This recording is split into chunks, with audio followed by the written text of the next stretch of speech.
इस विशेष वीडियो में हम पाचन की प्रक्रिया को देखेंगे।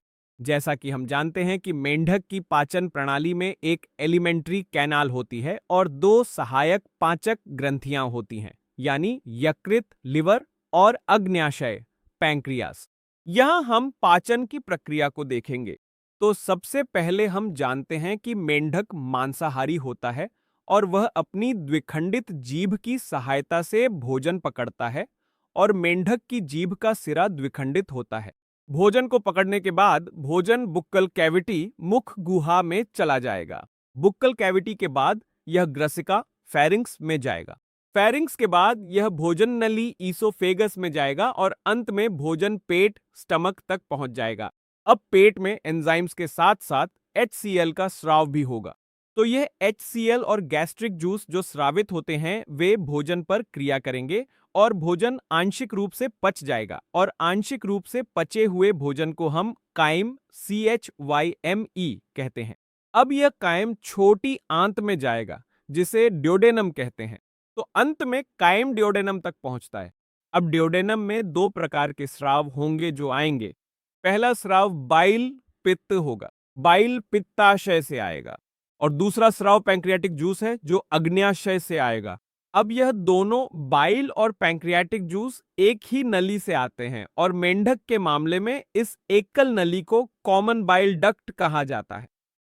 बाइल और पैंक्रियाटिक जूस के कार्य ये हैं कि बाइल भोजन में उपस्थित वसा को इमल्सिफाई करेगा और पैंक्रियाटिक जूस कार्बोहाइड्रेट्स और प्रोटीन को पचाएगा। अब इन रसों की क्रिया से पाचन छोटी आंत में पूरा हो जाएगा।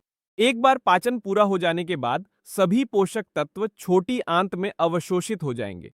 अब यह अवशोषण छोटी आंत में उपस्थित विली और माइक्रोविली द्वारा होगा। इसके बाद जो भोजन पच नहीं पाया है यानी अपचित ठोस अपशिष्ट, वह आगे रेक्टम में चला जाएगा। रेक्टम के बाद यह क्लोआका में आएगा और क्लोएकल छिद्र के माध्यम से शरीर के बाहर चला जाएगा। तो ये वह प्रक्रिया है जिससे मेंढक अपना भोजन पचाता है। पाचन तंत्र पूरा करने के बाद हम मेंढक की अगली प्रणाली पर आते हैं, जो है मेंढक की श्वसन प्रणाली। अब हम जानते हैं कि मेंढक 3 तरीकों से श्वसन करता है। पहला तरीका फेफड़ों द्वारा है, दूसरा तरीका त्वचा द्वारा है और तीसरा तरीका बुक्कल कैविटी द्वारा है। अब अगर हम इन 3 तरीकों की बात करें तो अगर मेंढक फेफड़ों से श्वसन करता है तो हम इसे पल्मोनरी रेस्पिरेशन कह सकते हैं। अगर श्वसन त्वचा के माध्यम से होता है तो इसे क्यूटेनियस रेस्पिरेशन कहा जाता है, और अगर यह बुक्कल कैविटी से श्वसन करता है तो हम इसे बुक्कोफेरेंजियल रेस्पिरेशन कह सकते हैं। अब मेंढक जब जमीन पर होता है तब वह इन तीनों तरीकों से श्वसन कर सकता है। तो जमीन पर यह फेफड़ों, त्वचा और बुक्कल कैविटी तीनों के माध्यम से श्वसन करेगा। लेकिन अगर मेंढक पानी में है तो वह केवल त्वचा के माध्यम से ही श्वसन करेगा।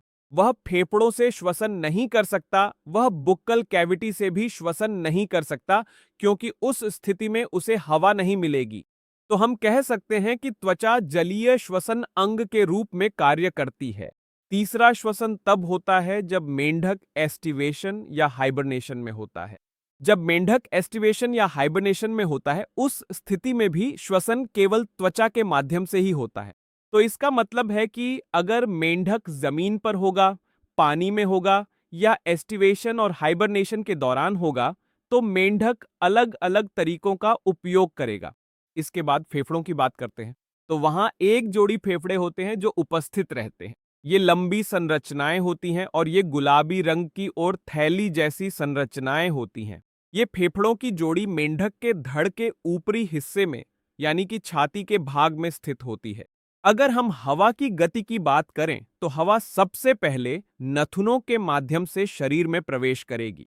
नथुनों के बाद हवा बुक्कल कैविटी, मुख गुहा में जाएगी और अंत में हवा को फेफड़ों में धकेला जाएगा। तो यह मेंढक की श्वसन प्रणाली है।